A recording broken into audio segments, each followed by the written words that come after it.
Hey y'all, I'm about 21% into Score and my hopes are so high for this.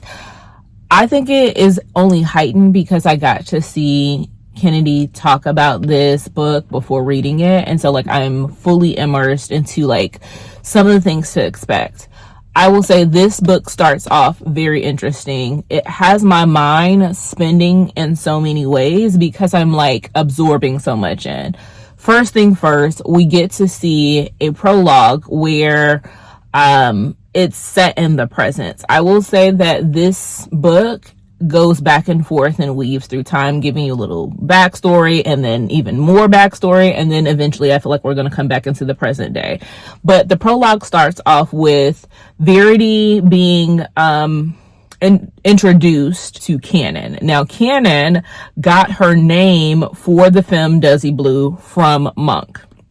And so she's already in a situation where she's like, this is the opportunity of a lifetime. Yes, I just won a Golden Globe, but working with Canon and working on one of my passion projects, which is the Harlem Renaissance, is going to be the thing that puts me on the map. However, she's like, Monk told you about me. I'm now a little bit concerned because he broke my heart, I broke his, and now he's asking us to work on a project together. Now, before even getting through that initial meetup with Canon, we see on page 1 that Miss Verity is attracted to women. There is no mistaking that this character is fully bisexual. She's had Monk, which was the love of her life, which we will get to see him introduced once we get into chapter 1. But first page, she's like, oh, I'm attracted to this woman. I'm like, okay, that's how you start off strong, Kennedy. She said, I want you to know on page 1, if you don't like women loving women, the door is there. Please exit stage left. But after we get through the prologue, it already sets up the tone of they're going to be coming back into each other's orbit. But we find out how they first meet. And again, very unorthodox in the fact that she meets Monk when she goes to his concert while she is with her girlfriend. Now, the first thing that unlocked in my mind was the fact that her and her girlfriend had an open relationship. I don't think I can recall a situation ever in my reading history where I read an open relationship couple. I've read couples that are poly that want to bring in somebody. I've read couples that started as friends with benefits, but they were sleeping with other people. I've read a lot of things, but open relationship is not one that I've read. And so in this, I find that Verity is learning a lot about her sexuality. One, she already knows that she's attracted to women. She learned that at a very young age, and it was very embraced in her home. And she found out she was attracted to men later on in life, but she's never really explored a situation where she has had multiple partners at one time, whether it be open relationship, threesome, you name it. But her girlfriend takes her and she sees Monk, and immediately there is sparks that are flying across the room. Now, they're not in each other's immediate space, they're looking at each other across feet, right? He is on stage, she is in the crowd, but their eyes lock. And I was like, oh yeah, the chemistry is thick with these two. And her girlfriend realized it. Her girlfriend is like, oh, I see something that's there. And her girlfriend loves having multiple partners. That is what she feels like she needs in her life. She is the one that introduced Verity into an open relationship. So she's like, well, let's explore this, because every time I bring somebody to your attention, you're like, no, I'm not ready. But this may be the one that you're ready for. And so they make up this wager of oh, he's gonna come over. And she's like, Verity is like, nah, he's never gonna come over. This is not gonna happen. You're just playing on my energies and emotions, but I'm gonna take the bet. The man winds up coming over, and from there it starts this kind of situation where she's like, the chemistry is actually too thick. I don't want this man to come up and break up what I have, because I'm happy with my girl Petra. Now, Petra's like, I'm down, just as long as you know that there are rules. And until you tell me that this is no longer working, we're going to play by my rules. And so the first scene with Petra, Monk, and Verity, I was like, oh, how this going to work? Because maybe feelings and emotions are involved, but these are evolved human beings. In college, nonetheless, let me tell you, in college, I didn't have an emotional check. There was no checks and balances. I was running off pure emotions, vibes, and getting my feelings hurt. And so like, I'm looking at these individuals in college. I'm like, oh, y'all are braver than I was. Y'all are emotionally in tune with yourselves. Y'all are realized people. And so future state, it goes into the fact where Petra and Verity are no longer together, and Monk is like, oh, it's my time to shine.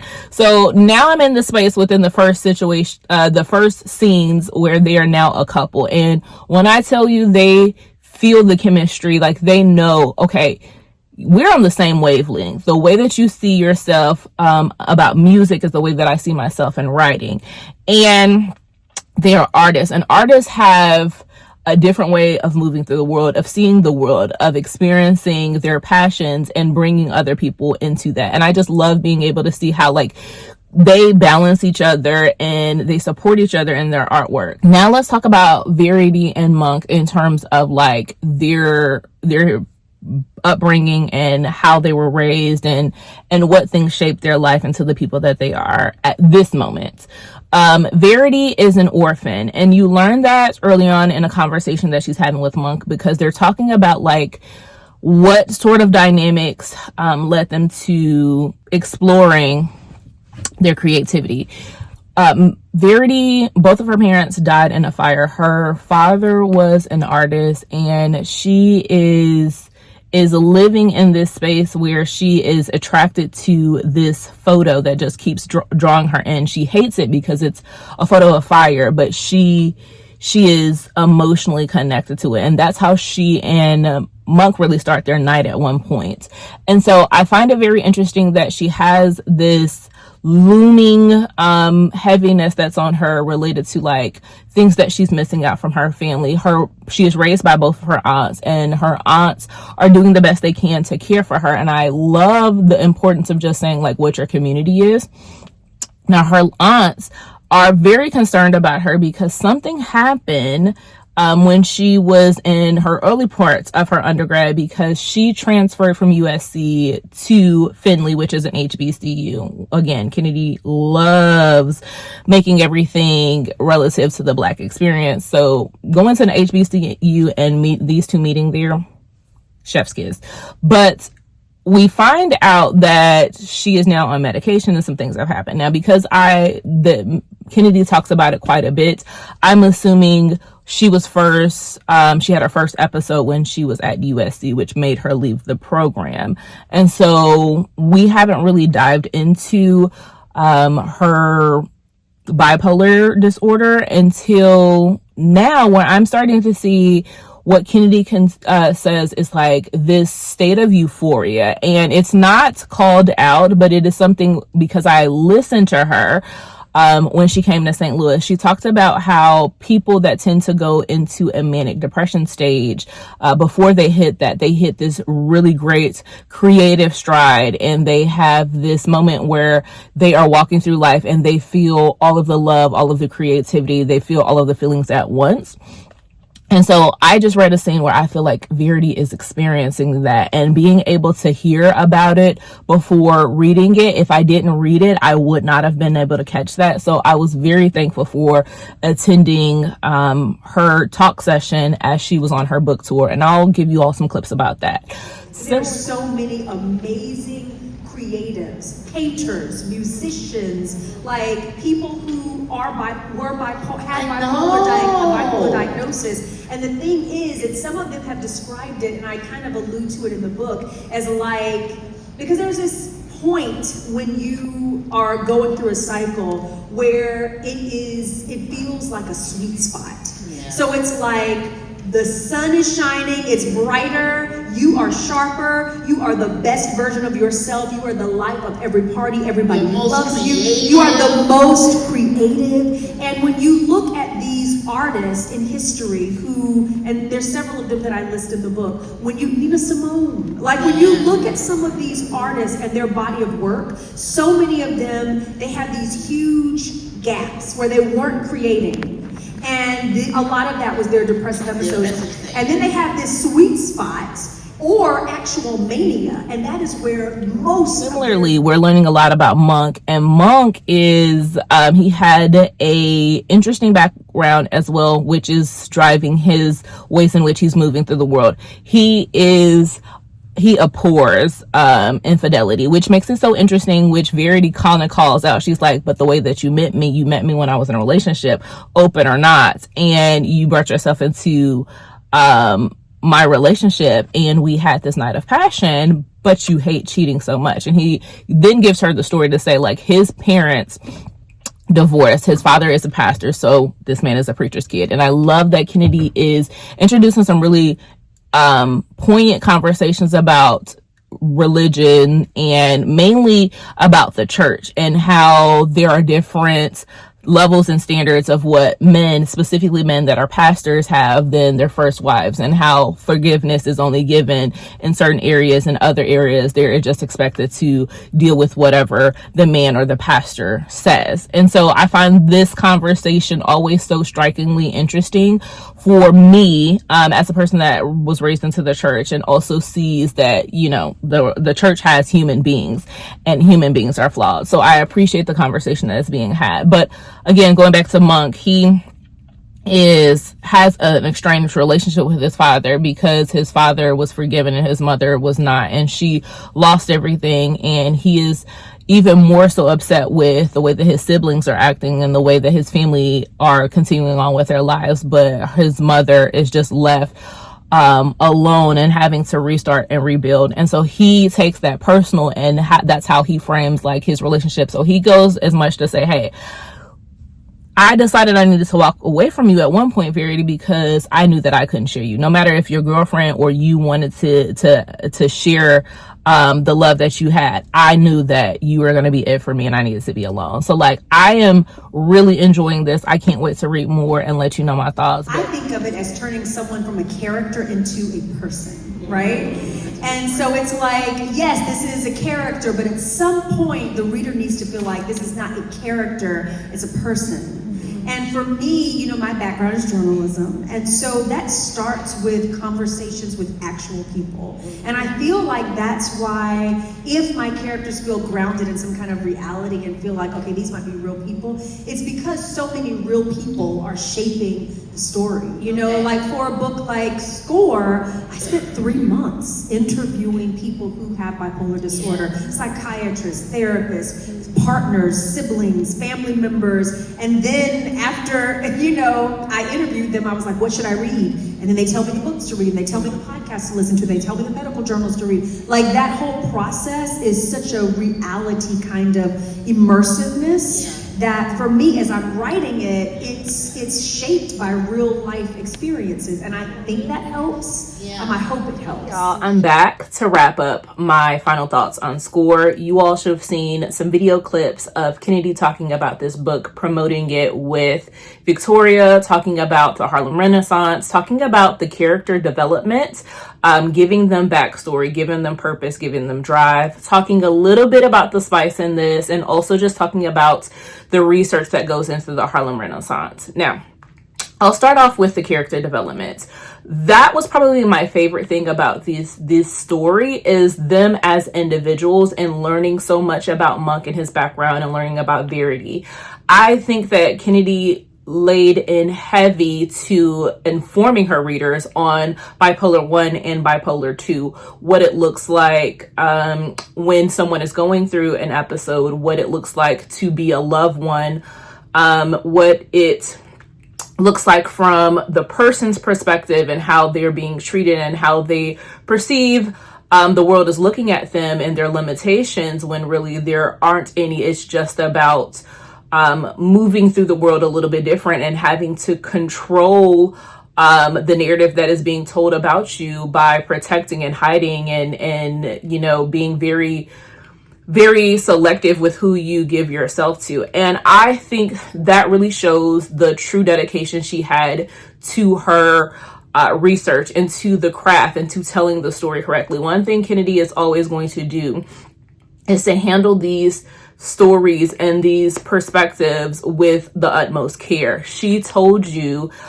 in that clip how long it took for her to sit down and discuss with people and what her writing process was like. And I think that is immensely evident here. I, again, loved the conversation about religion and how a preacher's kid really starts to identify their own working relationship with their faith and how that impacts the relationship with their parents.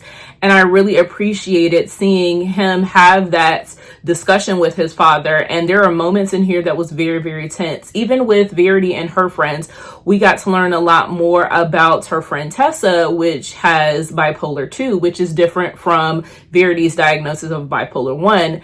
And how Verity was experiencing it and how she managed her emotions with having a friend that was going through something, while also having a friend that was neurotypical and a friend that was caring for and living with Tessa at the time, and how she dealt with her emotions. And I was so appreciative of how they gave each other's grace while also calling each other in to talk about what it meant to be standing by and how much of a toll it may take on the person that's undergoing it and the person that is supporting it. And I just really enjoyed that component of the story. I think Kennedy did an amazing job. Now, the one thing I will say controversially is that I felt the relationship aspects between Monk and Verity was not as developed for me personally. I think a lot of it started off with this immense attraction, this immense lust, and then it became this whirlwind romance. And I appreciate that at the beginning of the story. But then as I come to the end, I wanted to really get a feeling of like, what their relationship, what was going to drive them, how were they going to be identifying this love that has always been there in the background. And this is the first time I've ever said this, and I'm hesitant to say it because Kennedy does such a good job and this story is so worthy of reading. But when it comes to the romance of this, I felt like it took a little bit of a back seat, and it wasn't as pronounced as I've seen it in a lot of other books that she's written. I felt like the romance in this was just very, almost to the degree of telling, right? Now, the one thing I will say, Monk really did see her as a person once he was able to know about what was going on in her world. But this took a lot of time for her to feel comfortable, and I had to balance my expectations. Remember, we're seeing characters. The characters are experiencing this. So we're seeing Verity's side, which I wholly agree with. We're seeing Monk's side and his way of moving through the world. And for me, the miscommunication trope in here was too much for me to handle. I just wanted to say, okay, well, let's just get to the point where like you can see, does he know? How is he going to react? But again, it's a very sensitive subject.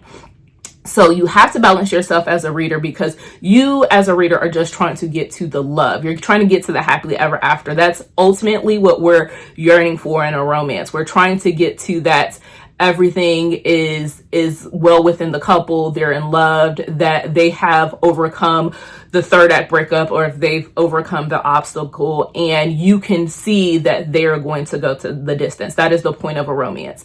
Whereas for me, I felt like we stayed in a miscommunication trope, understandably, but as a reader going through this, it was a little bit frustrating that I just felt like there were so many moments in which things could have went a little bit different. And obviously we get to the point where she did tell him, but at that point it was a little bit of, I'm afraid to lose you, so I've got to release this secret, rather than being like vulnerable and comfortable enough in the relationship with the partner. Now, again, I'm not saying that this is Verity's fault, by no means. Again, I truly understand. And I've seen it happen with her where she tells someone and then they use it against her. So I understand why miscommunication was such a heavy part of this. Now, the interesting thing, Victoria talked about like this being the spiciest thing that Kennedy has probably produced. And well, let me tell you something about that. It's true. Okay, and maybe it wasn't 12,076. Okay, I would say, because peppers are subjective, I would say that it is in my top 2 or 3 spiciest novels ever. Sure. There ain't no subjectiveness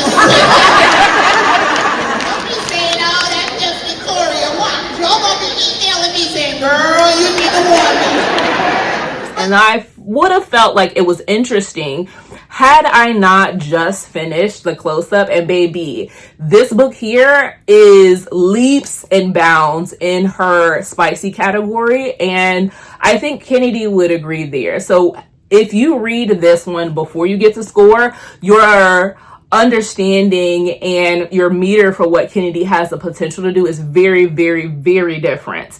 However, Kennedy did something in here that I was not expecting, that I had not ever thought she was going to do. And for that is the scene where Victoria was talking about, like, when you know, you know. And so as I was reading this, I was never just trying to get to that point. But once I got there, I was like, I understand. Okay now. So I think that this one has a lot of things that are going on in terms of, like I said, the character development, also history. I was appreciative that we got to get back into Desi's story, learning more about Desi's relationship with Tilda. I think this is the perfect book for that. It was also a little bit forecasted and shadowed in this book. Again, I would tell you, read Real, read the close-up, and then read Score if you're going to do it in an order. And I appreciate that Kennedy did Close-up as a re-release so close to Score, because it just drew me back in.